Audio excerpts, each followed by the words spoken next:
So, hello guys! For today's video, pupunta po tayo sa bukid. And tsadan, andito na po tayo. So, ngayon po, ang una po natin gagawin ay magpapauso po tayo kasi napakadaming lamok. Baka magka-animig tayo bigla sa kakakagat ng lamok. Char! And tsadan, ito na siya. And after po, ito po yung ating pwesto. So, ayan. Ngayon, una pong gagawin, tatanggalan po yung bunot ng nyog.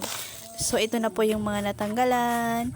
So, pangalawa, ibibilangin po natin yung mga niyog. And after po nyan, bibiyakin po natin yung mga niyog. So, ayan, biniyak ko lang po siya.